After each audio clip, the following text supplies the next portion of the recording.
Marco, what's happening, man? How you doing? It's good to see you. Absolutely. So Marco is one of the well-known coaches out here for ice hockey, one of the best of the best. I'll let you tell me a little bit about your background, and we'll do probably an even deeper background presentation post-production. Yeah, sure. Get a few of your details. But I've been trying to get you on this podcast even before I asked you about it, but I know you're a busy man because you're not just a hockey coach, one of the most well-respected hockey coaches in Quebec, as far as I know, right? I work with a lot of athletes, as you know, and your name always pops up, right? But it's more than that. You're also a businessman. You're an entrepreneur. And you have a family? Yeah. I have a son and a wife. Yeah, so you have Canadian dream. He has the Canadian dream, but with that comes a whole lot of responsibilities. Yeah. So I wanted to before I get into the hockey and the meat of things, I wanted to talk to you about you, your story. How did you get in as a hockey coach? Like how you were a goalie to begin with? Yeah, right? I was a goalie. Let's start there. Let's get this nice organic. Just tell me exactly how your story started. Okay, so yeah, my parents are Italians, and obviously like the first sport that they fell in love with and that my father played and that was very popular was soccer. Right? Interesting. Okay. Yeah, or football, as we call it in English. Back when we were competitive. When Serie A was actually competitive, EPL now is torching it. So imagine me saying soccer in England. oh my God, I might not make it out. I know. I'm sorry if I disrespected anybody that's watching. But no, and it was just hockey's all around, right? So I fell in love with it, and there was a little bit of resistance from the parents in the beginning, but not too much. And like when I was about like 5-6 years old, like I still hadn't started playing, and I used to kind of badger my parents. I was just like, hey, like I really want to play. This is the date of the inscription. Right. I used to anything I wanted when I was a kid, my parents used to tell me it was really interesting. Like I'd say it and I'd draw it, and I'd like post it all over the house. Wow. Yeah, at a young age. So. Eventually posted and you drew it so that they don't. So no, yeah, I put it in the room, I put it on the fridge, I put it everywhere I could. Yeah, so like just to remind them. Wow. I was very persistent. Reminder. Yeah, just FYI, hockey tryouts are coming out, and I would like to start. Right. So, and I started, playing as a forward. Absolutely loved it. Yeah. I used to play in my basement all the time. Like I was completely obsessed by it. Oh, you were a player before you? Yeah, I was. Yeah, I was still playing soccer too, and honestly, like I loved all sports. You know what I mean? Like I didn't like being in the house. Like I wanted to outside. I wanted to be outside. I wanted to play. I wanted to interact through sport. Like that was huge for me. And then what ended up happening was like I started, practicing as a player, and I became infatuated with the goaltending position. You know what I mean? And my parents were like, no way. You know what I mean? Like we're not doing goaltending. So we're not doing that. But it just so happened, like our goalie, like classic story. Yeah. Goalie's missing a novice. I show up, I put on the pads. I played relatively well. And I was a decent forward. Ask Shaq, obviously. He sees me in the shootout. So Shaq is my youngest son. So, but no, and it came to a point where I was a decent enough player where I was going to play competitive. And I'd gone to see my parents, and I'm like, hey, we're starting Adam, and I just absolutely want to be a goalie. So like back to the drawing board, and my parents were like, no, not really. And at the time I had actually, like my parents instilled really good morals in us, like, and values early, and like learning how to earn $1, you know what I mean? And just through chores or through different things, and money needed to be earned. Yeah. And nothing was free. So, I actually had saved up enough to buy, like we went to just a Spoggelpiss, and we got I ended up buying myself my first pair of pads, and I just told my parents, I'm like, I don't care if I play at the lowest level possible as a goaltender. I'd rather do that than be a player. And actually I quickly rose up from there. Like, you know what I mean? Like, again, like I was obsessed by it. Some of the coolest, days were basically when my mom used to drop me off at the local rink, and I would be like just a young kid, like taking shots from everyone. Your memory, the best of your memory was being around hockey. Oh, just being a goaltender. It was everything to me. Like I was, it kept me in check. That's why, like when I talk about like the power of sport with kids, that's what it does. Like you're so engulfed in what you're doing, right? And you really learn like these great values like early. Like Right. basically, especially as a goaltender, right? Well, how about we start with the fact that you earned the right to be a goaltender? Oh yeah, absolutely. Your parents. Yeah. You know, I mean, Yeah. that in and of itself is a clear indication to the parents that he's serious about being a goaltender. 100%. That's one of the questions I had for you would be, how would a parent know that their kid is serious about what they want? I think that it has to come from you first, right? Like sometimes what ends up happening is we have this, and I know I've done it. You know what I mean? As a father, like you have this this image of what you think your son or daughter is going to do, right? Right. Like you have this like clear picture, and we have so much power as parents, like in dictating how that goes, right? And one of the best things like my parents had ever done for me was like they showed me incredible work ethic. My dad was a super hard worker, and they made me earn everything, like literally, like since I was a kid. You know what I mean? And that just stuck with me. And the beautiful thing about sport in general for kids is that like it teaches you how to prepare. You know what I mean? Because that's life. Like if you're not prepared and if you don't like work hard at something, right? The odds aren't in your favor. And I just say odds because you can prepare and do everything right. And still have a challenge. And it doesn't work out. Right. But and then you have to kind of like adjust on the fly and like then resilience kind of comes into play. But yeah, like again, like for a parent, it's just like listen to your kid, you know what I mean? And there is that healthy balance. Like, you know, kids are naturally going to go towards what's easiest, more fun, right, versus what's difficult, right? And I think that that's the art of like parenting, is like being able to be like, you know, what are you doing with me here? Right. What games are you trying to play? And like, but here's the thing, with the kids trying to figure out what they want, what's fun and what's serious, it's costly for the parents, especially a goaltending parent. 100%. Right? Yeah. So to what extent, I mean, at what point does the parents say, you know what, I want to invest in my kid doing this? They could easily just play at a lower level and everybody's happy, right? Correct. But as you can see in hockey, a lot of these kids take it all the way. Mm-hmm. And it's a serious thing. It's very demanding. It's demanding on the parents just as much as it is for the kids. 100%. So at what point do you think the parents should say, okay, my kid is serious about it? Well, they have to lead the way in all aspects. Like, what are you doing when people aren't watching? You know what I mean? Like, there's so much, like, there's so much that you can do to get better. Right. Right. And the fact is that as a parent, you're going to have a clear indication. Like, what is your kid doing when he's at home? Is he on Snapchat? Yeah. You know what I mean? Or is he doing ball work?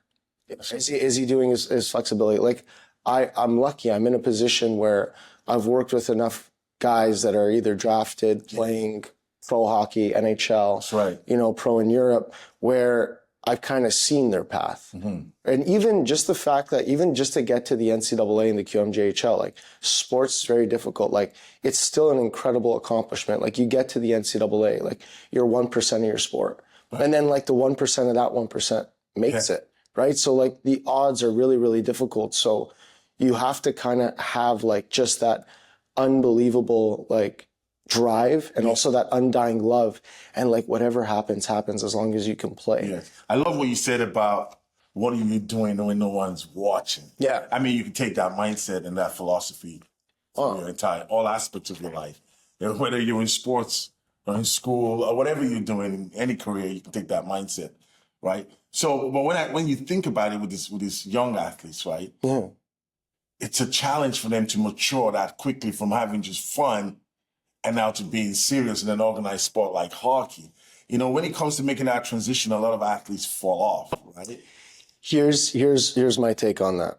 Is that, so for me personally, there are things that I do that a lot of people would not consider fun.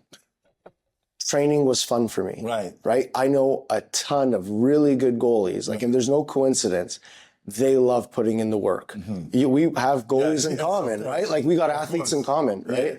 Like we spoke about Ritskovian, right? Yes. You know what I mean? He was here for exactly. And he spoke on your podcast. Yeah. And you know, he's been shooting for me for 6 years, and I mean, he's with the Dallas Stars right now. But like I can tell, like really early, when he was playing junior hockey, I'm like, this kid's gonna make it. Like practice at 7 a.m. on a Sunday, Do you want to come shoot? Yeah. Do you want to stay 2 hours? Yeah. Do you want to stay 3 hours? I love it. Give me as many hours as you can. Get me on the ice as much as you can.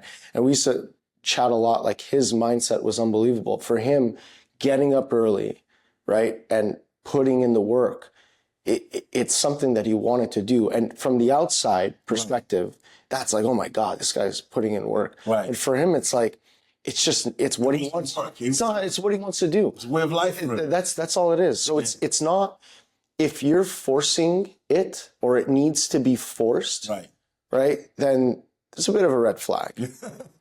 Seriously. You can't want it more than the kid wants it. Absolutely. And I find that that's where a lot of parents blur the lines, right? Mm-hmm. They're very passionate for it, right? But they have to ensure that their kids also as passionate as they are for it. You can't push the kid. At some point, the kid is excited to do the sport. Exactly. But when it comes to the competitive side, if the kid doesn't want to do it, I think the parents have to take a step back. And for me, it's like, I empathize with, I know more phenomenal, caring, loving, hardworking parents that are giving everything that they can to these kids, and it's really cool. Like, we're both fathers, right? Yeah. Like, I want to give my son everything. You know what I mean? Like I really do.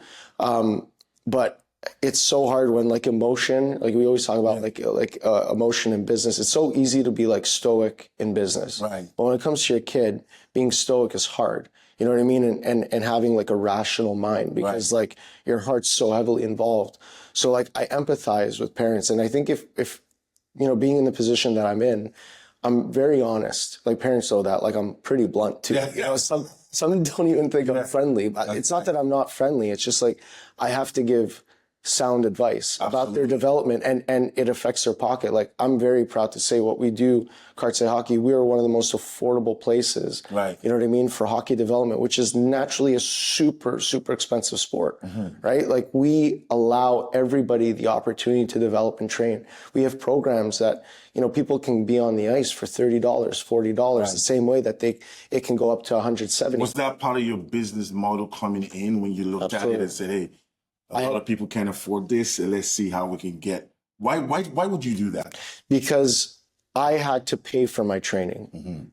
When I was 18, 19, 20 years old, I was a janitor. You know what I mean? Right? Like, working as a janitor in the school. My mom worked for the school board, so she helped me get a job. So when, you know, you're cleaning toilets, you're washing walls, you're waxing floors. And then after that, like you get that money and then you spend it on your training, and then there's like nothing left at the end of the week. And I was like training hard, you know, when I was 18, 19, 20. So I had that feeling. It wasn't, again, it wasn't given to me. Right. You know what I mean? So it's, again, you've earned... Yeah, You've earned what you're getting. Like, even the respect you've earned, you've had to work for it. Being a janitor to play hockey, I know a lot of big kids that would go as far as doing even the chores at home. No, listen. Forget about a janitor for a job. The chores at home. Even ball hockey scorekeeper, like, just anywhere I could kind of like make some money to help afford that. And I just remember once I hit being in the position, like once I started doing development and coaching and stuff like that, like, take a look at the half ice model that we have at Cartier Hockey, but that was happening long before Cartier Hockey. Like, I used to, you know, buy tons of sheets of ice, you know what I mean, up front, try and sell the other half. And like, in the first 5 years, you know, people could say like, it's, you know, very businesslike or an entrepreneur. Like, I never envisioned myself. I don't look at myself and I'm like, wow, you know, like, I'm an entrepreneur. I don't think of that at all. Right. Like, the way it was is like, hey, like, players can go on that side. It's as simple as like, players can go on that side, goalies can go on this side. We split the costs. It's less expensive for the parents. You know what I mean? We get to make a profit. Like, this is fantastic, because those first 5 years, I was staring at a lot of empty ices. I lost a lot of money. That's how you start. You start where you're at. And we'll jump into the business side more. I wanted to start first with how much influence your background had in how you became as a player, just the mindset you had as a player. And what I'm really targeting is the grit that you had. So do you think that had a lot to do with it, the way you were raised at home, and the fact that you had to work and earn everything you had? and you had to work for it. Like, do you think that built the grit? Because I find that a lot of athletes lack that grit. A lot of young kids in general lack grit. So where do you think you got your grit from that kind of helped you through? I'm so happy you use that word because I always tell people that at Karte Hockey, we always say, I'm like, this is the grittiest rink. I go, everything. There's no wine and cheese here. No wine and cheese here. You know what I mean? This is mashed potatoes. You know, like this is what we are. You know, Right. It's hardworking. Yeah, listen. So I did that, and then I went to a military prep school. Believe it or not. Interesting. Yeah. So I got a scholarship. Find out when we start talking about the military. Yeah. So we weren't woken. Like it wasn't like it's not your mom shaking you to wake up for bed. Yeah. We got woken up by a cannon. So for 2 years of my life, my room shook. Got woken up, man. I was being. It's like you hear the trumpets outside, like dun, dun, dun, dun, like, and you're waking up in the morning, like. So I'm just like, That's the first. yeah, no, it's the Culver Military Academy. Look it up. That's how you wake up. You know what I mean? And you have to square away your room, like. I mean, like if your bed's not perfect, if you didn't, if there was dust in the room, like there were so many things that you needed to do before you can actually start your day. Yeah. Which is like I wake up early. Like I'm a 5 o'clock, 5:30 in the morning, 6 o'clock, and I get working. I get your text message early. I know 5:30 Texting each other like really early in the morning. I'm like, hey, he's from that tribe. You know? No, exactly. But I learned that there, like that habit was created there in formative years. And it's just like, it's like the cannon still went off on Saturday. The cannon still went off on Sunday. Like the cannon went off every single turn day. it off. You can't, like at that school. So you know, there's one thing that I've rebelled against. I've never done my bed again because having to tighten those sheets for 2 years, like it was that's the one thing I kind of said, like, I'm going to leave that to the side. I'll just get out of bed, you know what I mean? Better start your day. Get out of bed, start my day, and that's it. But no, like that definitely provided grit. You know what I mean? And I think that you said it. I think in general, like you need a certain level of grit to get through life, generally speaking. You know what I mean? Growth comes from being tested, right? 100%. It doesn't come from your comfort zone. You don't grow from everything going right for you. You celebrate that. Yeah. But your growth itself comes from being tested, even failing. Yeah. So when you see athletes, they're so scared to fail that they don't even move. Like they don't even consider the work it takes to be better, but they just want to stay in their comfort zone. Do you find that to be the case with some athletes? They can't break that shell. They can't. It's just, it's the number one athlete killer, right? Like, and if you are, like, you need to be numb in like failure and in celebration, I believe. You know what I mean? Well, on both. I was just having this conversation with an athlete the other day. Yeah, you just have to be like, it's just literally another day. Like it's just another day. Like when you really like strip it all down, and I talk to goalies about this, I'm like, your job description never changes. You have to read what's happening in front of you and stop the puck. It can be in a practice. It can be in an exhibition game. It can be in the Stanley Cup Finals. like you literally just like I always tell my goalies, all shots have equal values.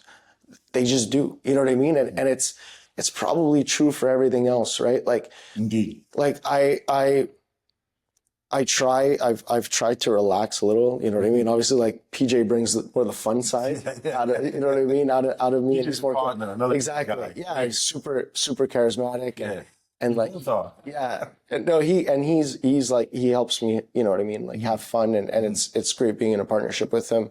But it's like, I pretty much stick to the same routine every single day.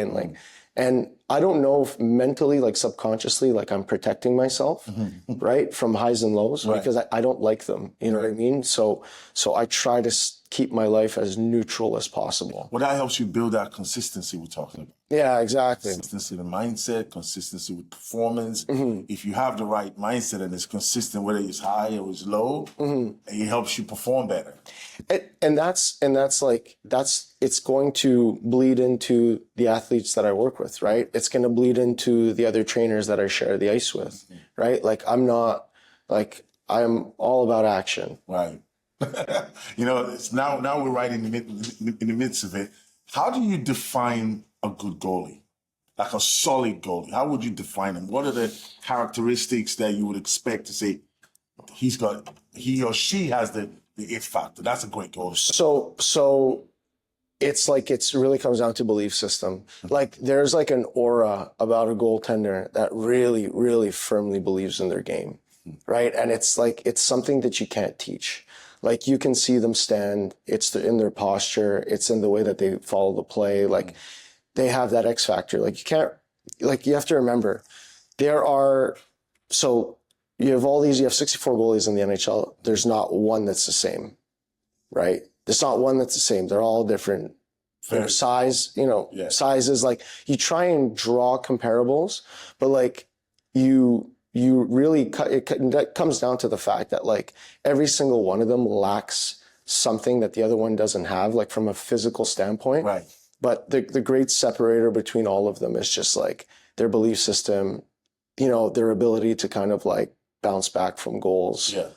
Because goals will happen more often than not. Nobody's running, you know what I mean? Like on an 82 season, nobody's getting 75 shutouts. You know what I mean? Like it's impossible. You're going to give up a goal. Right. But like just being able to kind of like sit there, and we spoke about it a little bit before. It's like celebration in a sense could be like a huge save and the crowd is going crazy the same way that, failure can be a terrible goal. You know what I mean? That goes right through you. And it's just like, if you have a mindset of like all shots have equal value, well, it really doesn't matter whether the guy's shooting from the middle of the ice or it's a breakaway. If you make a save, you make a save. You won your point. If you gave up a goal, you didn't win your point.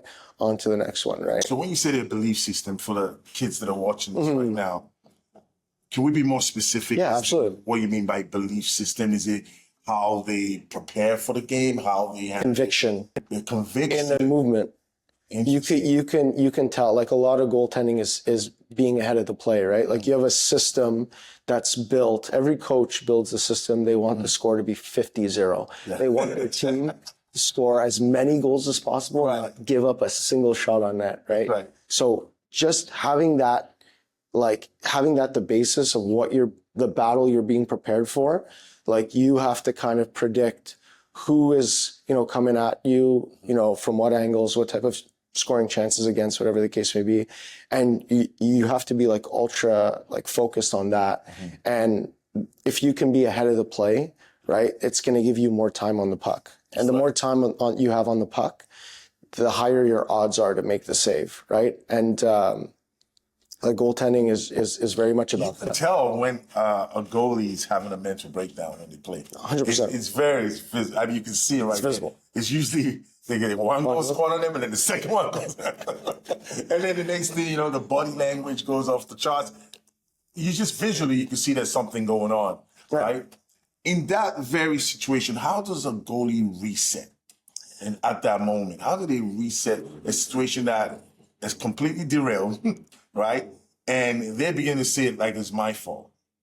Right? So this is a great plug for you. They have to come see you. No, but seriously, like I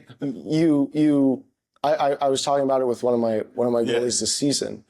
He believes his version of hard work is physical. There's nothing wrong with that. He's always grown up on the thought that if I go into and practice catching 100 pucks, making 100 blocker saves, 100 chest saves, no rebound, that the results are going to change in my next game. That's false, right? Because you can just keep drilling into that, but if you don't actually take care of what's up here, that's right. Right? Like it's all for nothing. Yeah. Right? So I'm a big advocate for working with a mental performance coach because you need it, because your mind is the most powerful tool. I've seen goaltenders that I wouldn't grade them very high on a technical scale or a physical scale. They're not like behemoths in the net, right? But they're so good mentally, and they're so good at staying in the moment, and a lot of goaltending staying in the moment and reading the situations. That's right.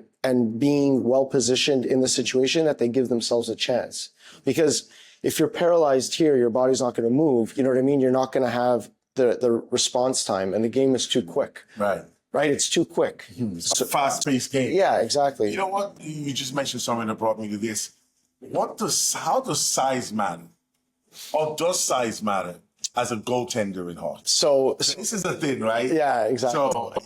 So I'd like you to address it. Okay, so here's the thing: you're never gonna argue against covering real estate. The name of the game is protecting the net. That's right. You know, like the difference is like when I talk to goalies, it's like, are you protecting the net or are you trying to make the save?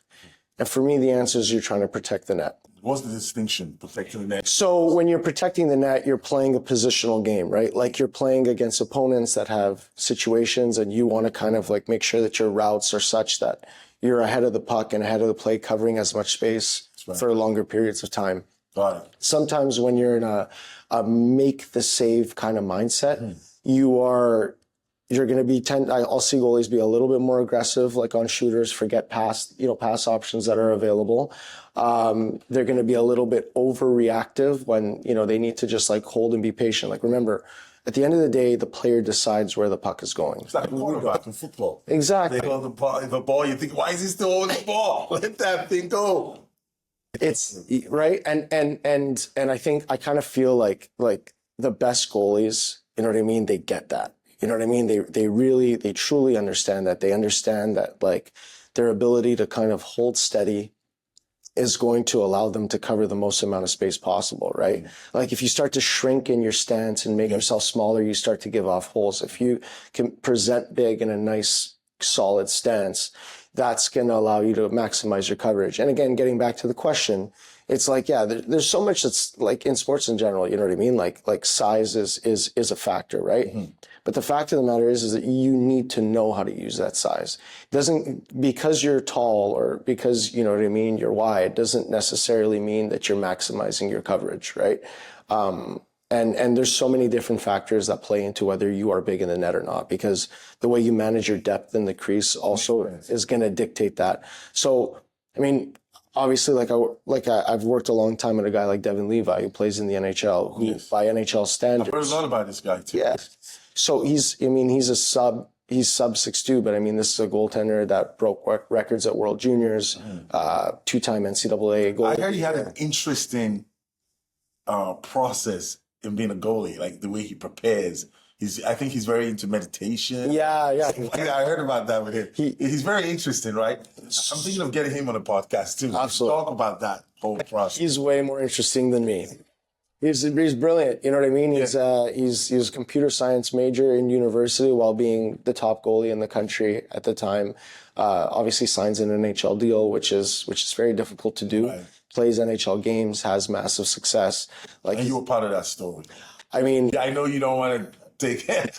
I think that anybody that would have been his coach would have helped him. I'm just lucky that it was right place, right time. Very humble. But I have a great relationship with him, and I learn a lot off him as well. And yeah, you know what? He's into meditation, right? He's so like into training his mind, right? Like, and making sure that it's solid, right? And it's just like he puts in the reps. Right. And again, like it goes back to that earlier conversation, that earlier point where he loves to work. Like the guy doesn't see it as work. No, he doesn't. He's at the rink, like kids seen it at Karts Day, right? Like he steps onto the ice and then his session's finished and then he'll go grab a patch of ice on the other sheet. Right. And he'll just stretch or he'll meditate or he'll work. Then he'll get in the gym and he'll sit there for like 2 hours. Like he like dedicates his life to it. Like he's so into it. And it's really awesome to see because again, it's not work. Yeah. Let me roll off of that real quick. Yeah. When you're thinking about a goalie and having the qualities that you've mentioned, right? What are the basic things, not even basic, what are the things that you would expect them to focus on in maintaining that kind of performance level? If you're an elite player, there's certain things you got to do to stay an elite player. Yes. It's not enough to have the talent. Like, you got to use the talent, right? So for a player, what would you say they focus on? Off ice, flexibility, mindset, of course. We talked about Levy, right? And the things that he does, right? And I'm sure you can say the same for a lot of your other athletes. They have certain unique things that they do that keep them at that level. For goaltending, what are the things you would say?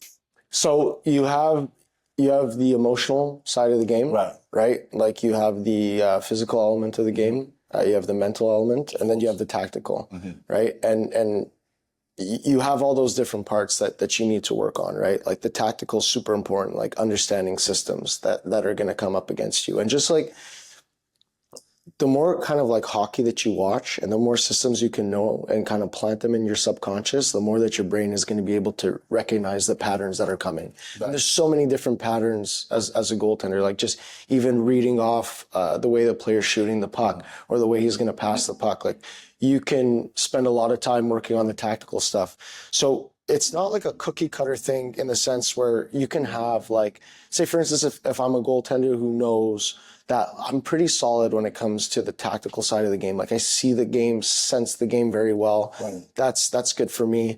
The physical element of the game, like, maybe somebody's a little bit, on the heavier side and they have to watch their weight, or somebody has to put on weight, you know what I mean? Or like there are elements that they have to work on that. Maybe they have to work on the technical side of the game. Are you honest with your athletes when you see that? Need to be. If you meet an athlete that is a little oversized, would you say, hey, you need to hit the gym? Oh, 100%. You're not helping the athletes when you appease. You need to be honest. Their self-esteem. You have to be real with them and say, hey, listen, I want to build your self-esteem, but this is what you need to do to get the work done. That's, I think, it's 18 years I'm a goalie coach now, right? And I'm really lucky that this is my job. Like I don't take it for granted at all. Like I'm blessed. Like I didn't play anywhere special. Like I didn't do anything special. Like I just loved the position. Right. And kind of things worked out. Very lucky. I got very lucky. I worked hard at it, but like right place, right time. Like I don't think that like I was smarter than anybody else or did anything special. Like I just. Did you ever want to quit at any point? And it sounds like a redundant question for you. Yeah. But did you, at any point during your career, did you feel like this is so tough? I'm having such a tough time right now. Oh yeah. And you considered quitting. Talk to me about that. Well, I actually. Response to it. So when I finished my degree in university, the idea was that I wanted to become a lawyer. So I had to take 4 core classes in law and attain a certain grade in order to be eligible to apply for a law program at Université de Montréal. I did it. And I was in like this kind of crossroads in my life where it's just like, okay, do I do this? You know what I mean? And go. And when I did those 4 core classes, I hated it. You know what I mean? I'm like, cause you're young. You're like, this is, I have to think about my future. I have to think about my future. What's going to put food on the table, like all that type of stuff. And at that same time, like I was doing goalie coaching, but I was also trying, like I was spending a lot of money on renting sheets, right? The numbers weren't great. You know what I mean? Like I would have goalies come out. It was great, but like at the end of the day, like it wasn't like a sustainable living. So like after kind of like 5 years, I had like a website idea, like, okay, like this will help me make money so I can continue to feed my passion. And at one point I just kind of applied for a job. I applied for a job and I was just like, I'm like, you know what, man, this is it.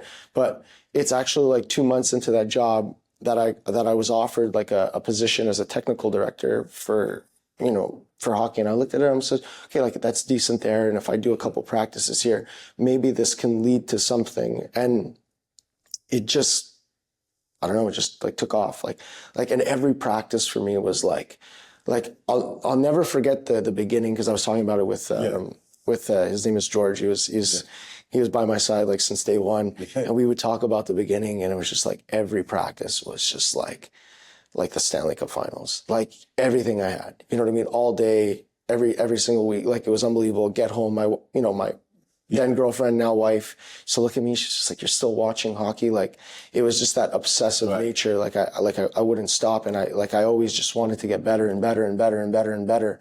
And so I kind of got my break 2 months after I started working a desk job.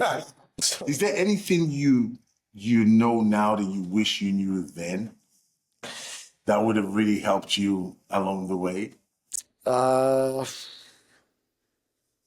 That's a good question. You know what? Like not really. Yeah. Like I just not really. Like I'm a pretty open person. You know what I mean? Like I take advice from everybody. I don't think that I'm not like you were lacking at all in that regard. Well, I just don't think I ever went into situations where I thought I was like, or I still feel like I'm not like better or smarter, or I'm not special. Like I I wake up every morning and I sit there and I have a plan and I know what I need to go through in my day. And sometimes it gets derailed by different things. Yeah. But like, I know more or less what my day needs to look like. Right. Right. And there's a lot of comfort in that. No, there is, right? Absolutely. I can imagine. Yeah. So again, like I just feel like I had strong morals from my parents. I got, my butt kicked in the military for a little bit, university. You got grit. Yeah. Bill, I think I've always had grit. Yeah. I mean, you don't. My I don't know if old school Italian grandparents, they make sure you have grit early on. It's a dish served cold, right? Coming from an Italian family. Yeah. I'm gonna ask you though, what can parents of goaltenders do to help them out? Okay, I love this. This is the best question. Yeah. Seriously, you need to let their coach be their coach, and you be their parent. Okay, like you have to understand it's a very sensitive position. When you make a mistake, everybody in the rink knows it.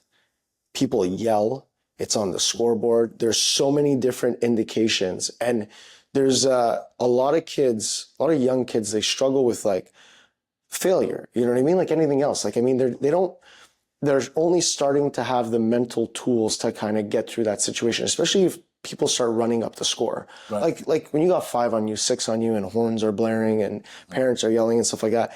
Like for 5 seconds, like there's a human being in that mask. Yeah. It's tough. You know what I mean?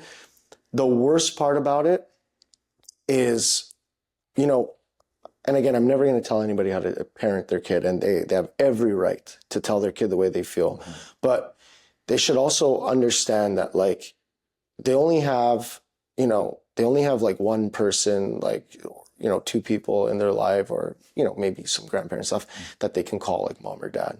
Right. You know what I mean? And like they can have 100 coaches, right? So just be mom and dad, and be mom and dad first, because again, like it's already such a difficult position that if you have everybody in the arena after a game that you didn't play up to par, thinking something about you, how it goes to the teammates, right. You know what I mean? The coach, the whispers, the rumblings. The last thing that they need is to get into the car and like, just be like, from mom and dad, like not have just a layer of like, hey, it's okay. Italians don't play with this, and it's family, man. Yeah. When it comes to family, it's your backbone in Italian. I know that from my Italian friends. Yeah. Africans were the same way, but Italians, this is very overt. It's out there. So what's it like being a father, a husband, a businessman, and a coach all at the same time? And that's a lot on your plate. Yeah. So first and foremost, so my wife and her family is also Italian as well. So like we're Italian through and through, man. You can't escape it. Can't escape it. No, but she's my wife is the best partner for me. Yeah, what's your wife's name? Amanda. Amanda. Yeah. And she's a VP at a major bank. And it was just like amazing. Like when we met each other, like we definitely, when it came to like work, we definitely had like the same like mindset, very much the same mindset. Like I tell this story all the time. Like I was in the QMJHL playoffs, the President's Cup.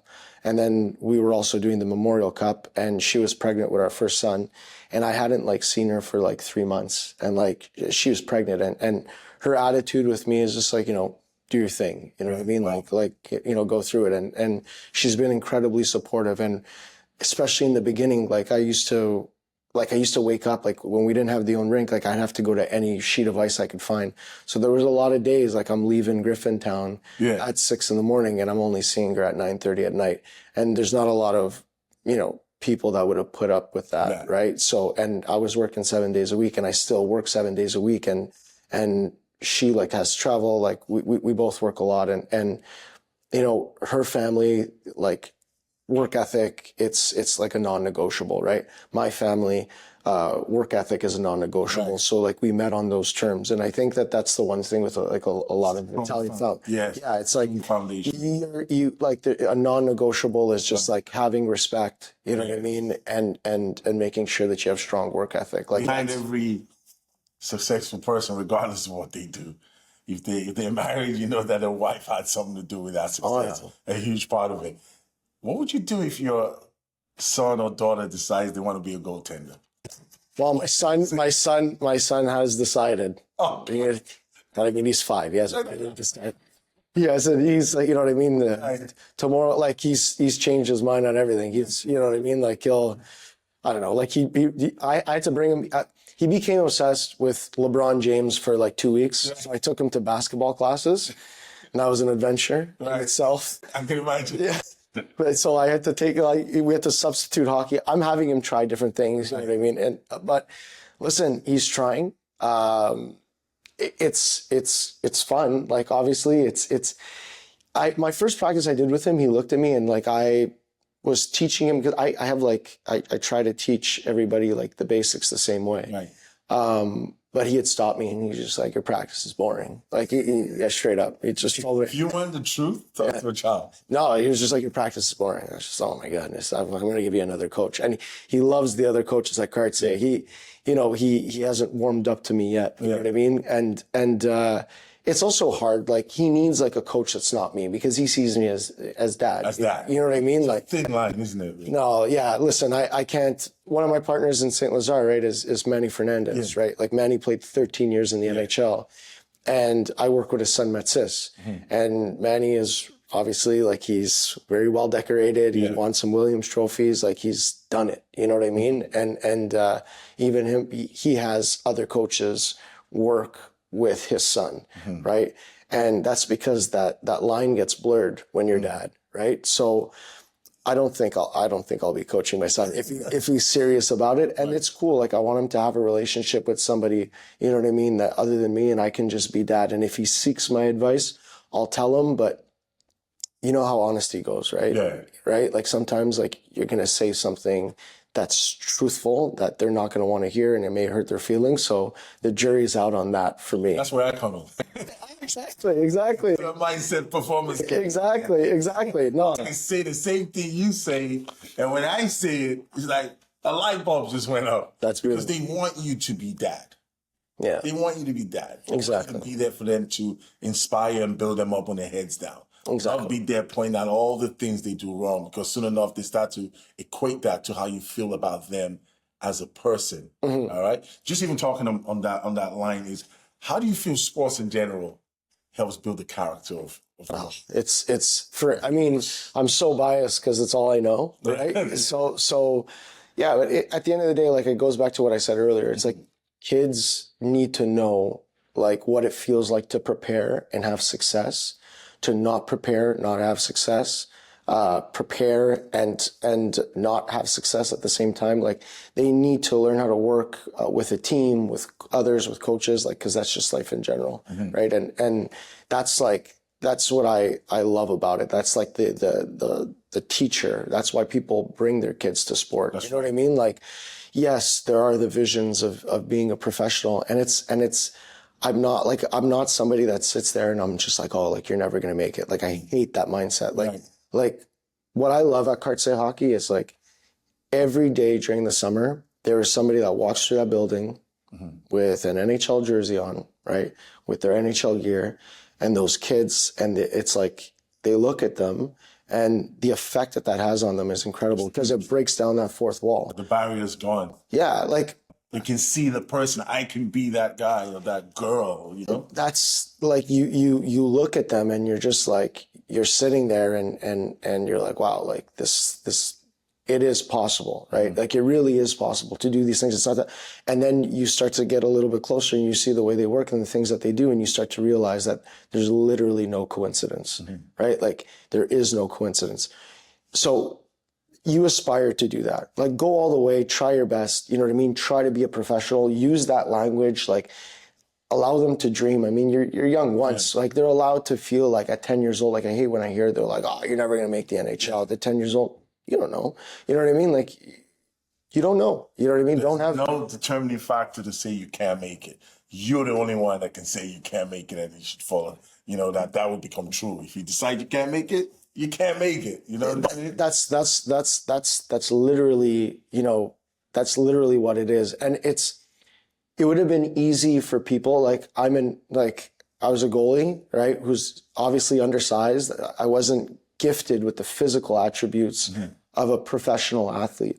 But I mean, it really didn't stop me from trying as hard as I possibly can to go as far as I possibly could. And along the way, I learned a lot of things, you know what I mean, that served me later in life.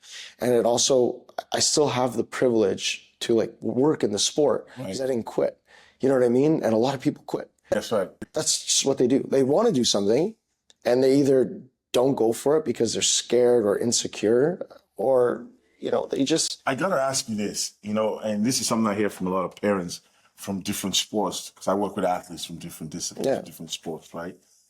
How would you advise an athlete to deal with their coach or their coaches if they don't see eye to eye? If you disagree with your coach, how would you advise them to deal with that type of situation? It's not what you say, it's how you say it, right? It's, you know, if you have a coach for a season, that's your coach, not going anywhere. You know what I mean? It's kind of like, you know, sometimes like if you have to have a job and that's your boss and they're not going anywhere, but you need that job, like you're going to face a similar situation, or there's a teacher that you're not getting along with. Like, use that opportunity to build a relationship.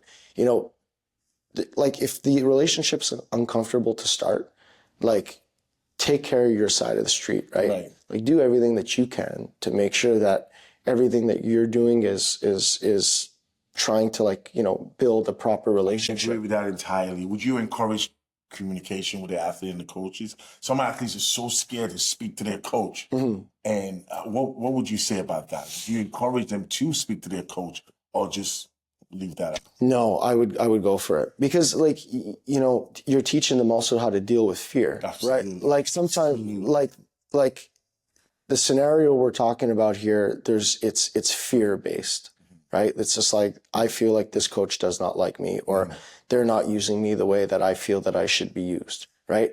And you're in your own thoughts, and that coach is in their own thoughts, and in between is zero lines of communication. So there's no way to make that relationship work. And the only way to make it work is to have an honest conversation. Like, I've had multiple goalies come up to me, you know what I mean, and just be like, hey, I know we're working on this, but I don't feel comfortable with this, you know, type of movement or this type of technique. I want to work towards this. When they do that, it's great, because I also know that they're choosing something that they want to do that feels right for their body, right? And something that down the line, because they believe in it, is going to probably translate to success. Because their belief system is so strong in it that they had the courage to come talk to me. So you think tone is important, and also timing is important. You can't do that in the middle of a game. I gotta tell you, man, you are a man of integrity. I've heard so much great stuff about you, and there's no doubt about it. Over the years, we've shared the same clients. Yeah, exactly. I know a whole lot more about you than you can imagine about how you coach, how you inspire your kids, the kids that you work with. And what I found out that was very consistent amongst the people that I spoke with is through your training, you're building their character. And I said, I got to speak to this guy, because his work and mine, they're crossing paths. He's trying to take my business away. No. Never. But you're building the confidence of these kids. This is a word we haven't used much, but you've spoken a lot around it. It's the confidence of these kids that you're building. I'm going to ask you, though, is there a quote or a message that you heard in your life or career, or your career path, that had a huge impact in your life? It's really changed. Like right now, like I wrote in your book, like Let It Be from the Beatles. Let It Be. Because that's I'm hearing a Beatles song right now. Yeah, exactly. You said that. And you know what? It's not because you're from England. So that I said it. It's actually pure coincidence. It's just I feel that way because I feel like I can use that quote because I feel like I'm putting in the work, right? So at that point, if I'm giving everything my all, like the universe is gonna give me what I deserve. That's really. right. I believe in that I stuff. like that so much. Let it be, because there's a lot that comes with that. Once you've given 100%, you got to let it go. That's where that stress level comes in with the kids. And I say to them, listen, if you do your best and you do your very best, well, it is what it is. right? It is what it is. Well, some kids, when they go there and they feel discouraged by stuff, I always say that, were you well prepared for the situation? Because if you're not well prepared, then you feel like you didn't give 100%. I love that. And also it's like, some questions sometimes I ask like athletes are you preparing for a result or are you preparing to be present? Because there's a big difference between the two. Like if you're preparing to be present and if you're preparing to actually be able to do your job, right? Like that's one way. Like there's a lot of stress, like preparing for a result. Oh, yes, there is. Because they set an expectation that they might not meet, regardless of how much work they put in. They could give 100% and they don't win that game. There's actually one quote, like, so one of my closest friends, his name is Andrew, like huge impact in my life. He used to tell me this thing. He's just like, it's none of your business what other people think about you. That's right. And like, and I sometimes like, For it is true. yeah. And sometimes like when I feel like an athlete is so concerned about like scouts getting drafted, getting signed, if their coach likes them, like you're in other people's heads, right?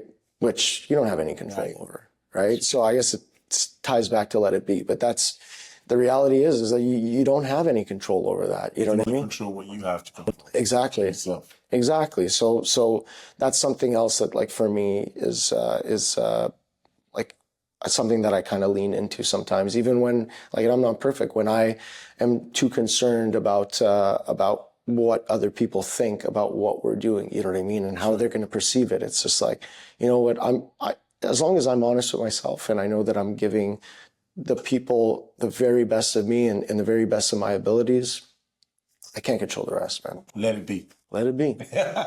Marco, you're a gentleman. I appreciate you very much. Thank you so much for coming in. Yeah. Thank you, man. Appreciate it. Thank you. Cheers.